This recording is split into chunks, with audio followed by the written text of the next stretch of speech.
दोस्तों नमस्कार, मैं हूं विनोद कुमार। आप जुड़े हैं इस समय हमारे न्यूज़ प्रथम 24 के न्यूज़ रूम स्टूडियो से। दोस्तों, हम लोग रोज सुनते हैं कि पंजाब सरकार के किसी न किसी विभाग में कोई ना कोई स्कैम हो गया है, चाहे वो नगर कौंसिल हो, रेवेन्यू डिपार्टमेंट हो या फिर कोई और। हम ये भी सुनते हैं कि दोषी लोगों के खिलाफ कार्रवाई शुरू तो हुई, मगर वो कब और कैसे बरी हो जाते हैं उसकी सच्चाई कभी हमारे सामने नहीं आती। लेकिन आज हम आपके साथ एक ऐसा किस्सा शेयर करने जा रहे हैं जिसमें 2014 से लेकर आज तक 29 करोड़ के करीब हजम करने के बाद भी कोई जिम्मेवार नहीं ठहरा है। ऐसा लगता है कि ये मुद्दा दिल्ली के मशहूर केस मनु शर्मा बनाम जैसिका लाल के जैसा है, जिसमें मनु शर्मा और कई और लोग इस केस में आरोपी पाए गए। उनके ऊपर मुकदमा चला। वो था, दोष क्या था? जैसिका लाल का मर्डर। लेकिन दिल्ली की अदालत ने उन्हें बरी कर दिया जाता है कि उन्होंने उसका कत्ल नहीं किया। ये केस तो ऐसा हो गया कि नो वन किल्ड जैसिका लाल, यानी कि इस प्रोजेक्ट में कोई जिम्मेवार नहीं है जो आज तक ये जिम्मेवारी फिक्स नहीं कर सके और 29 करोड़ रुपए डूब गया। दोस्तों, ये मुद्दा ऐसा है कि लंबा हो सकता है ये वीडियो, लेकिन अगर आप पूरी कहानी जानना चाहते हैं कि क्या क्या होता है पंजाब के अंदर, कैसे कैसे होता है, तो उसके लिए आप आखिर तक हमारे साथ बने रहिए। मेरे साथ जो है इस समय हमारे न्यूज़ रूम स्टूडियो में मेरी सहयोगी कविता जोशी। आगे का वो जो सारा किस्सा कहाँ से शुरू हुआ, ये अब तक उसमें क्या क्या डेवलपमेंट हुई, वो सब आपके साथ शेयर करेंगी। इसमें अंत में क्या ट्विस्ट आता है वो भी कविता जोशी आपके साथ। नमस्कार दोस्तों, सितंबर 2007 को पेप्सू टाउनशिप डेवलपमेंट बोर्ड की एक मीटिंग में फैसला होता है कि केंद्र सरकार की स्लेम स्कीम में 716 फैमिलीज के लिए उम्दा किस्म के मकान बनाए जाएं। इस स्कीम में कुल कीमत का 80% केंद्र सरकार और 20% स्टेट गवर्नमेंट को देना है। ये तय होता है कि पेप्सू टाउनशिप डेवलपमेंट बोर्ड नगर काउंसिल राजपुरा को 12 एकड़ जमीन 100 रुपए प्रति एकड़ के हिसाब से देगी और नगर काउंसिल राजपुरा मकान बनाने की जिम्मेदारी लेगी। 1/4/2008 को पंजाब सरकार के स्थानीय निकाय विभाग द्वारा हुडको से एस्टीमेट तैयार करवाया गया, जो कि 16.08 करोड़ बनाया गया, जिसका ब्यौरा इस तरह से है। केंद्र सरकार का हिस्सा 8.23 करोड़, पंजाब सरकार का हिस्सा 7.85 करोड़ माइनस लाभार्थी का हिस्सा 1.09 करोड़। पंजाब सरकार का बकाया हिस्सा 6.76 करोड़। इस प्रोजेक्ट को पूरा करने की अवधि मार्च 2011 तक थी, लेकिन नगर काउंसिल राजपुरा जनवरी 2010 को पेप्सू बोर्ड को यह कहती है कि इसकी लागत अब बढ़कर 29.74 करोड़ हो गई है और इसके लिए जनवरी 2010 में ही अनुमति दे दी गई।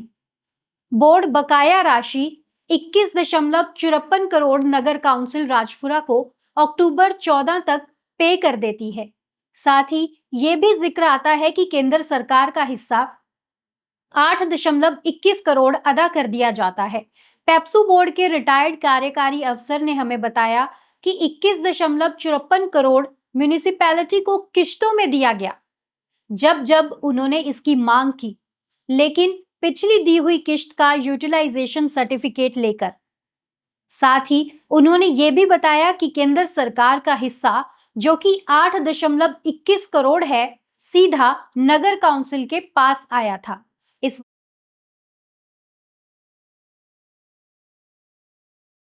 एक बार फिर से साल 2015 में नगर काउंसिल राजपुरा फिर से पेप्सू बोर्ड को बताती है कि इस प्रोजेक्ट की कीमत बढ़कर अब 42 करोड़ हो गई है।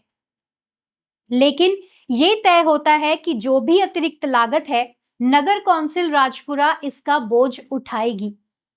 इस बीच पेप्सू बोर्ड की एक और मीटिंग में ये सामने आता है कि 716 फ्लैट में से 376 तैयार हैं, लेकिन सिर्फ और सिर्फ 13 परिवारों को ही फ्लैट्स की अलॉटमेंट दी जाती है। ये अलग बात है कि वहां इस समय सिर्फ 13 ही नहीं, 30 के आसपास और भी परिवार अनाधिकृत रूप से रह रहे हैं, जिनके पास बिजली का भी कोई वैध कनेक्शन नहीं है। ये भी सही है कि आज तक उनसे फ्लैट खाली नहीं कराए गए। ये सब कुछ हुआ जब पंजाब में अकाली दल भाजपा सरकार थी। राजपुरा से भाजपा के राजखुराना विधायक और परवीन छाबड़ा नगर कौंसिल राजपुरा के अध्यक्ष थे। फिर हुआ सत्ता परिवर्तन और सत्ता पर काबिज हुई कांग्रेस। कैप्टन अमरिंदर सिंह बने मुख्यमंत्री, क्योंकि ये सारा कांड हुआ भाजपा सरकार के दौरान। इसीलिए कांग्रेस ने सत्ता में आते ही इस मुद्दे को उछालना शुरू किया। चूंकि पंजाब के मुख्यमंत्री पेप्सू बोर्ड के चेयरमैन होते हैं, तो नगर कौंसिल राजपुरा के अध्यक्ष नरेंद्र शास्त्री ने विधायक हरदयाल सिंह कंबोज के माध्यम से ये मुद्दा मुख्यमंत्री के साथ उठाया और फिर ये पंजाब विजिलेंस को भेजा गया, लेकिन बेनतीजा रहा। उसके बाद आई 2022 में आम आदमी पार्टी। इस दौरान न्यूज परिवर्तन 24 और कई अन्य लोगों ने इस मुद्दे को उठाया और उसके बाद ये मुद्दा गरमाया और मुख्यमंत्री भगवंत मान ने विजिलेंस को मार्क किया। पंजाब विजिलेंस की टीम बसेरा प्रोजेक्ट मौके पर देखने आई और कई चीजों के सैंपल लिए। उसके बाद ये मुद्दा कुछ साल ठंडे बस्ते में चला गया। अचानक एक मीटिंग में पंजाब विजिलेंस इस केस में अपनी जांच रिपोर्ट पेश करती है, जिसमें लिखा था कि पेप्सू बोर्ड राजपुरा प्रोजेक्ट में देरी के लिए जिम्मेदार है, क्योंकि उन्होंने नगर कौंसिल राजपुरा को समय पर किश्तें जारी नहीं की। आपकी जानकारी के लिए बता दें कि यह रिपोर्ट सार्वजनिक रूप से बाहर नहीं आई है। ये जानकारी हमें जानकार सूत्रों से मिली है। इसके बाद आता है कहानी में एक बड़ा ट्विस्ट।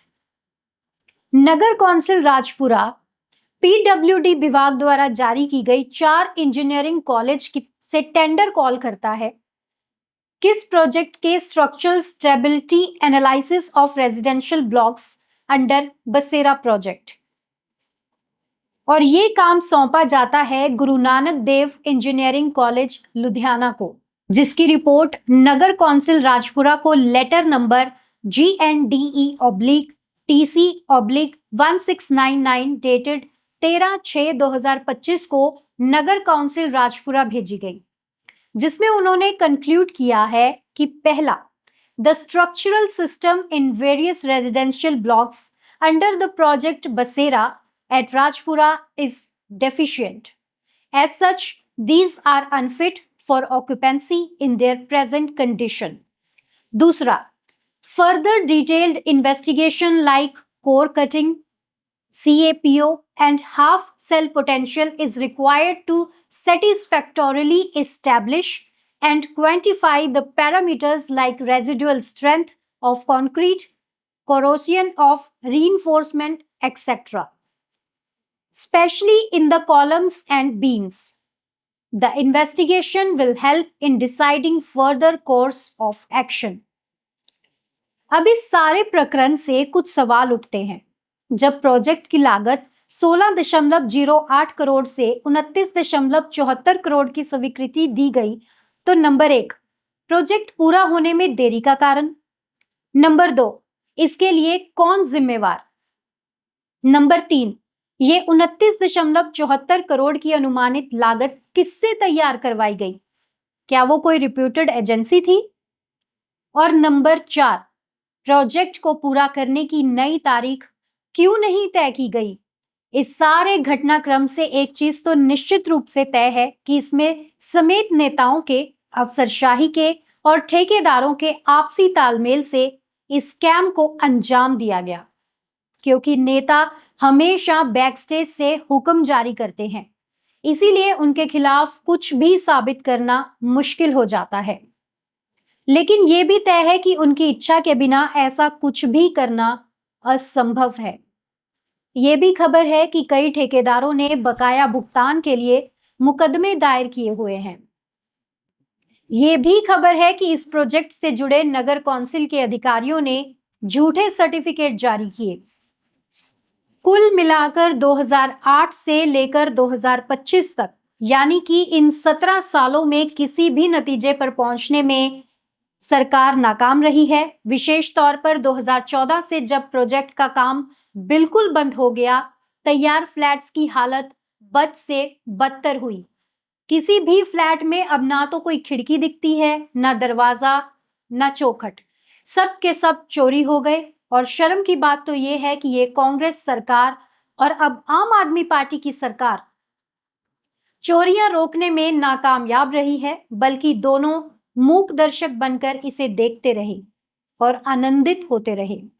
आखिर में सबसे अहम मुद्दा, ये प्रोजेक्ट शुरू हुआ था केंद्र सरकार की स्लम स्कीम में, और जब हमने सर्च इंजन में इसकी परिभाषा ढूंढी तो हमें पता चला स्लम क्षेत्र में कम से कम 20 घरों की एक सघन बस्ती है, जिसमें खराब तरीके से निर्मित अस्थायी मकान होते हैं, जिसमें अपर्याप्त बुनियादी ढांचे और उचित स्वच्छता और पेयजल सुविधाओं का अभाव होता है। तो दोस्तों, इस मुद्दे को यहीं विराम देते हुए हम मांग करते हैं कि इस मुद्दे को जल्द से जल्द निपटाया जाना चाहिए और इस प्रोजेक्ट में देरी या कोई और वजह और ये 29 करोड़ डुबाने के लिए जिम्मेवारी निर्धारित की जाए, चाहे वो नेता हो या अफसर या फिर ठेकेदार, ताकि बाकी के सभी लोगों को इससे सीख मिल सके, क्योंकि ये 29 करोड़ पब्लिक की जेब से निकाला गया पैसा है, जो कि टैक्स के रूप में वसूला गया। धन्यवाद। अगर आपको हमारी ये वीडियो पसंद आई तो हमारे चैनल को लाइक कीजिए, सब्सक्राइब कीजिए, बेल आइकन को प्रेस कीजिए ऐसी ही और नई अपडेट्स के लिए और ऐसे ही मुद्दों की डिटेल्स के लिए।